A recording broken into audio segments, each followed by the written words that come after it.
Boa noite, pessoal. Muito bem-vindos ao meu canal. Meu nome é Fabrício Cruz. Eu estou fazendo resumo de livros, falando sobre diferentes temas como espiritualidade, psicologia, ciência, enfim, coisas que são do meu interesse. E hoje estou vindo aqui para apresentar para vocês um livro que posso dizer que mudou a minha vida, mudou a perspectiva de vida que eu tenho nos últimos 5 anos. A influência que teve esse livro na forma de quem eu estou me tornando tem uma influência na qual eu posso dizer que quem sou hoje é graças ao aporte que fez esse livro na minha vida. E falando disso, o livro é O Elemento, de Ken Robinson e Lou Aronica. Justamente eu li esse livro no espanhol, né, porque esse livro foi emprestado pelo amigo de um primo meu, só que faz anos isso, e eu fiquei com o livro, né, por coisas da vida, graças a Deus, mas, enfim, isso é para outro momento, né? Mas começando com o resumo desse livro, né, é importante mencionar primeiramente o que é o elemento, né? Justamente Ken Robinson, ele nomeia que o nosso elemento é o ponto de encontro entre nossas aptidões e nossas paixões. Então, o fato de você encontrar um ponto de equilíbrio entre essas duas áreas é o que ele chama do teu elemento.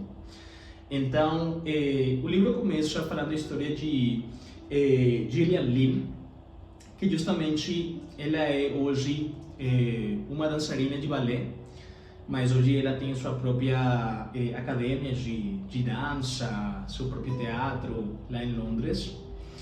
E começa falando a história dela, e é importante mencionar a história dela, né? Porque justamente isto dá um desdobramento do que vai e trata o livro, né?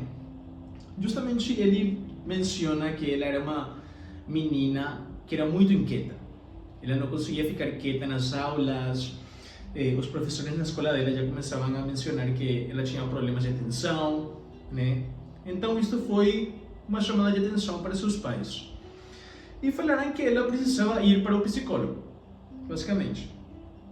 Então a mãe de Gillian levou ela para o psicólogo, e no que eles estavam na sala falando com ele, ele parou, falar no livro, ele falou com a Gillian, a menina, e falou que ele precisava falar com a mãe dela no particular, no privado, né? E que ela ia ficar sozinha na sala. Então o psicólogo e a mãe dela se retiraram da sala. Só que antes do psicólogo sair da sala, ele deixou a rádio ligada, né, com uma música. Então, justamente quando eles saem, ele fala para a mãe dela: vamos observar o que ela faz, né? E eles, olhando pela janela, eles olharam que, uma vez que eles saíram, ela começou a se movimentar, a fazer coisas, a começar a brincar com o som da música. Então o psicólogo falou para a mãe da Gillian: senhora Lee, sua filha não tem nenhum problema. Ela é dançarina. Isso que acontece. Então a mãe dela, o psicólogo fala para levar ela numa aula de dança ou em algum tipo de lugar onde façam aeróbicos e coisas assim. E ela fala no livro, que ela menciona que no momento que ela viu esse lugar, ela se sentiu que ela estava chegando no lugar onde ela pertencia, o lugar onde ela conseguia ser quem que ela é, porque eram muitas crianças igual a ela. E depois, o final da história é que ela se torna a melhor dançarina de balé dos últimos tempos, né? Então, falando esta história, né, o livro quer te dizer que existem muitos tipos de inteligência, que o fato de a gente falar ou a gente categorizar as pessoas em 16 tipos de inteligência é uma coisa absurda de fazer, porque você tem 8 bilhões de pessoas. Então, você querer categorizar a 8 bilhões de pessoas em 16 tipos de inteligência é uma coisa muito ilógica. Ele fala que para ele existem como 6 bilhões de inteligências. se não tem mais, né? Então, justamente, ele também ele dá destaque à criatividade, à imaginação, à inteligência e a forma que as crianças, né, elas conseguem colocar em prática a sua criatividade e a coragem de serem elas mesmas sem ter medo de errar. Então ele traz uma retórica, né, justamente de uma criança que estava numa cena de um teatro, né? Acredito que ele tinha falado que ele foi num teatro da sua filha, uma coisa que era da sua filha, e ele viu essa cena. O que aconteceu é que essas três crianças estavam fazendo a cena dos três magos trazendo os presentes para Jesus quando ele nasce, né? Então cada um deles tinha uma frase que tinha que falar no momento deles entregarem aquelas coisas para Jesus, né? E só que a terceira criança esqueceu o que ele tinha que falar. E a criança fala, Frank mandou isto. E todo mundo dá risada disso, né? Mas ele fica surpreendido do fato que as crianças têm esse dom inerente de improvisar e, no momento de improvisar, ser criativos em situações sem terem medo de errar. Então ele fala que a gente precisa ter esse espírito de coragem e criatividade sempre presentes em nós, né? Então, ao mesmo tempo, ele menciona também que muitas das pessoas no mundo inteiro que não conseguem achar o seu elemento e achar as suas inteligências, suas paixões, praticamente um 80% pelo sistema educativo que hoje temos a nível mundial e mais em Latinoamérica, acredito eu, se não em toda a Latinoamérica, de que ele coloca as matérias ou diferentes assinaturas por hierarquia, que matemática é mais importante, que ciências é mais importante, e sempre colocando as artes, a música ou outros, tipo, sempre existe uma hierarquia de matérias. Então ele fala que precisamos entender que o sistema educativo que hoje temos implementado nas escolas foi criado na Revolução Industrial e foi desenhado para atender aos interesses econômicos daquela época. Então, muitas pessoas terminam não sabendo e não querendo saber o seu elemento, porque quando você é ruim na escola, o pessoal e você mesmo, a sociedade termina te encaixando como se você fosse uma pessoa ruim, que você fosse uma pessoa que não é inteligente. Então, isto faz com que nós tenhamos pouca autoestima e também pensemos que nós não somos bons. Ele fala que o nosso cérebro é muito dinâmico e é importante tentarmos sempre fazer com que tentemos entender como todas as coisas se correlacionam, né? Que nosso cérebro tem uma forma de atuar muito além do que nós entendemos e achamos, né? Então, ele justamente por isso fala que nós temos que nos permitir experimentar diferentes tipos de coisas, diferentes tipos de atividades, diferentes tipos de hobbies, para nós entendermos qual é o nosso ponto mais forte, para nós acharmos o nosso elemento, para nós entendermos que coisas tenho mais paixão de fazer, mas que coisas eu tenho mais aptidão de fazer, mas a tua procura de te dar uma satisfação real. Então, quando você encontra o teu elemento, é como achar a estrela que você tanto estava procurando por muito tempo, né? Então, justamente, ele fala que no momento que nós achamos o nosso elemento, temos que estar interatuando com ele todos os dias, e isso é muito importante porque a criatividade é uma coisa que ele menciona que é imaginação na prática.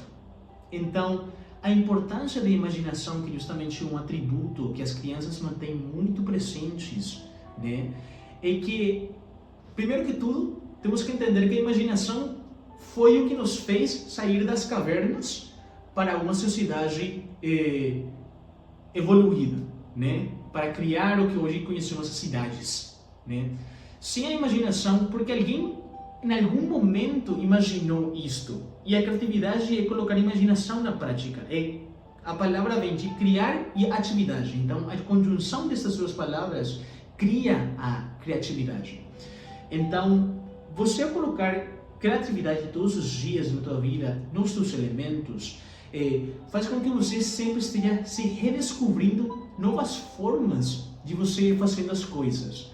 E quando você encontra também teu elemento, ele menciona que você entra num estado que ele fala que é a zona, né, basicamente.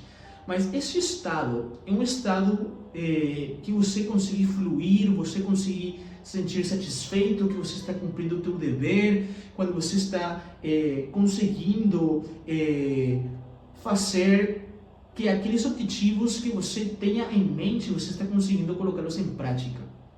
Então, justamente, ele coloca a definição que ele trouxe um psicólogo, se não me engano, que o nome dele é o Dr. Mihaly Csikszentmihalyi. Acredito que é assim que você pronuncia o nome dele.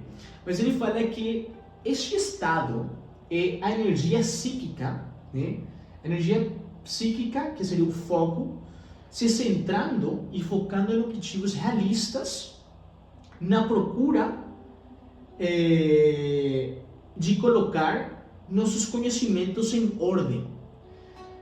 E desta forma, quando você tem esses objetivos realistas, ele te demanda você colocar os conhecimentos em ordem, e dessa mesma forma, ao você ter que ter ordem, você tem foco. E quando você tem foco, você começa a fluir e você começa a esquecer do teu redor. Você esquece o que está acontecendo ao teu redor e você entra no que seria este estado de você fluir. E ele traz o exemplo de uma menina, que esqueci o nome dela, não sei se eu anotei aqui, mas que ela é uma jogadora de sinuca, que ela se tornou a melhor jogadora de sinuca também nos últimos tempos, uma coisa assim, não lembro o nome dela, mas ela fala que quando ela estava nesse estado em si, ela conseguia estar jogando sinuca por 9 horas seguidas, 10 horas seguidas, e na cabeça dela tinha passado como 20 minutos. Porque ela estava curtindo tanto, ela estava apaixonada de fazer aquilo que ela estava fazendo. Então, por isso que é importante que ele fala que temos que nos permitir experimentar o mundo, para nós descobrirmos quais são os nossos pontos fortes, né?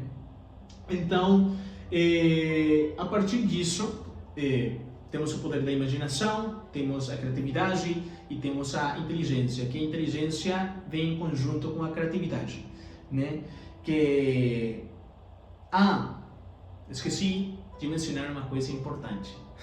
Tirar mitos da criatividade. Isso que eu quero mencionar. Que alguns mitos da criatividade é que algumas pessoas nascem mais criativas que outras.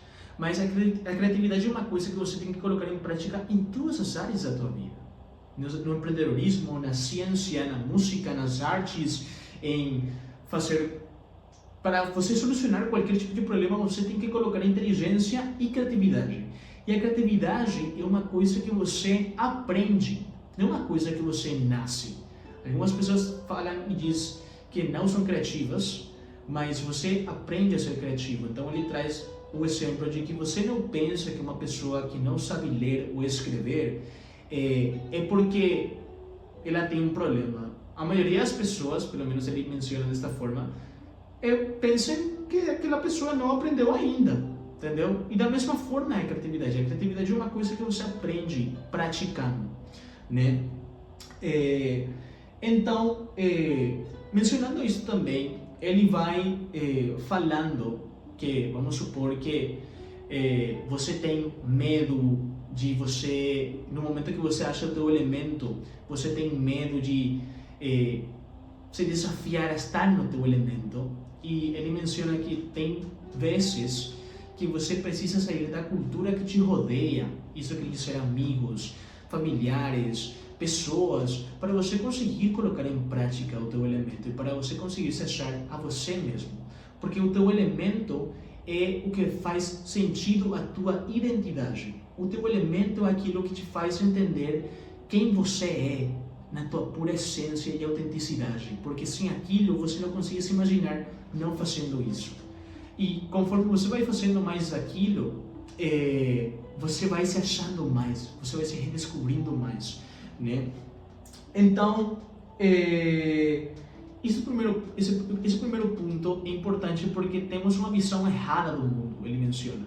E precisamos que, da mesma forma que nós conseguimos ter esta visão do mundo no decorrer do nosso crescimento, temos que redefinir a nossa visão do mundo, decidir muitas vezes ter que abandonar a nossa cultura, a nossa família, os nossos amigos, porque é uma pressão que não nos permite exercer o nosso elemento.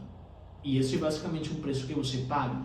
E ele menciona no livro diferentes histórias de muitas pessoas famosas, Chuck Close, que foi um pintor, que ele teve um acidente, muitas coisas com isso aconteceram na vida dele, no momento que ele estava no auge da sua vida como pintor reconhecido mundialmente. Depois ele teve uma doença, o que fez ficar tetraplégico, e ele perdeu sua mãe, perdeu sua família, enfim, né? E depois disso ele decide seguir no seu elemento, apesar de que ele ficou tetraplégico. Então ele decidiu pintar com a boca.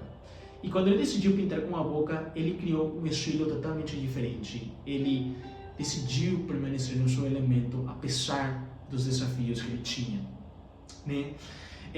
Então ele também fala que no momento que você encontra o teu elemento, você pode não ter só um elemento, você pode ter mais de um elemento, porque nosso cérebro é muito dinâmico, nossas inteligências, você tem milhões de inteligências, então algumas pessoas podem ser inteligentes em uma coisa específica e se aprofundar naquilo, e outras conseguem encontrar vários elementos dela, mas sempre vai ter elementos nos quais você vai ter mais latente, né, que outros. Ele menciona. Então, ao mesmo tempo, quando você entende o teu elemento, você precisa achar a tua tribo. Também ele menciona isso. E tua tribo é o lugar onde é um campo onde tem muitas pessoas que têm a tua mesma paixão.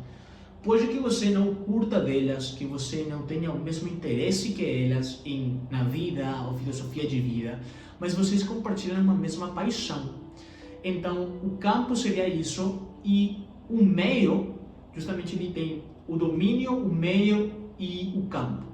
Então, o campo a gente já falou, o meio seria, vamos supor, o teu trabalho, que você está trabalhando numa área específica na qual te permite você colocar em prática as tuas habilidades. Então, onde você coloca em prática, né, as tuas habilidades seria o meio, e as atividades que você faz é o teu domínio, a interpretação do teu elemento.